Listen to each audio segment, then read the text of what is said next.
on the stage. They wouldn't let me off. So I did my first 2 songs, and they were like, "Whoa, girl!" I was like, "Okay, I'm gonna get off. I don't know. I mean, I'm only supposed to do these songs." And then this gentleman right in front of me said he got because it was kind of close, and he was like, "You can't get off the stage yet. You're wonderful." Okay, thank you. And then the trombonist, I believe his name was James, and he said, "Thank you, sir, for saying that. What else you got?" And so that's when I did Superstition. And that, in that moment, it was like, wow.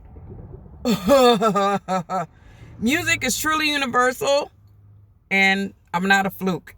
Yes, Etta said she's not a fluke.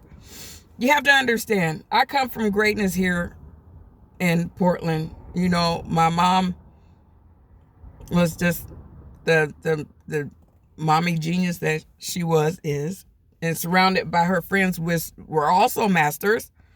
So I felt like I had a lot of grandfathering, indeed, and I'm sure that I have had a lot. So that was heavy on my heart around that time, because I was like, well, am I doing this because I can, or doing it because I have to, or am I actually good at it? But at that moment, it showed that, yeah, Etta, you really are doing it. So, and you have to understand, I haven't been in London 12 hours yet, but I was on the stage. In front of a band that I didn't know. And we all knew the notes, and we played great music. Music is universal. You got to trust the process and really get out of your way. I was hungry, so that's why I left the room. And then I met this gentleman named Etienne. I think that's how you say it. And he was the manager of the Kyoto Jazz Collective. And he's like, "Hey, do you know Jared Lawson?" I was like, "Of course I do. That's my friend. He's like one of my musical brothers." He's like, "Oh, well, I booked him in Paris." I was like, "Oh, that's wonderful. Yeah, he's one of my favorite people. Shout out to Jared Lawson, my friend." And so it was that. And then he was like, "Well, if you're free tomorrow, I'd like to invite you to come down to the Jazz Cafe. I'd like to invite you to come down to the Jazz Cafe to be our guest and it was their 20th anniversary, and that was the last stop of the tour at the Jazz Cafe." So, again, after all that shit happened, I went home, I was like, "Oh, that was a wild night." Okay.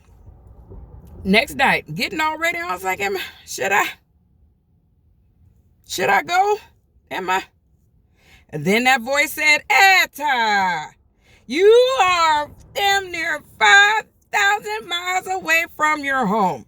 These people invited you out because they saw what you did. Okay? So get off your ass and get ready and go to the Jazz Cafe." So that's what I did. And I went there, and I met a lot of beautiful people. The random people that I was around that I met. Let me turn off the sheet forgot that sorry. Waiting for pair. No, we don't need to pair. We just need to plug. Yes, there we go. And I'm back. All right. So the random people that I met, these were masters in their town. The gentleman's wife that came up, she had a bottle and a thing. She's like, "Hey, I'd like to share my, I didn't share any wine because I didn't want to drink any wine. And that's where I got reprimanded for calling bubbly water. Bubbly water. I want a bubbly water. He was like, "You mean fizzy water?" I was so irritated, but that was some of the best fizzy water I ever had. Anyway, that's where I met Vanessa Freeman and her husband Mike Pato, and they and the founders of the Kyoto Jazz Collective.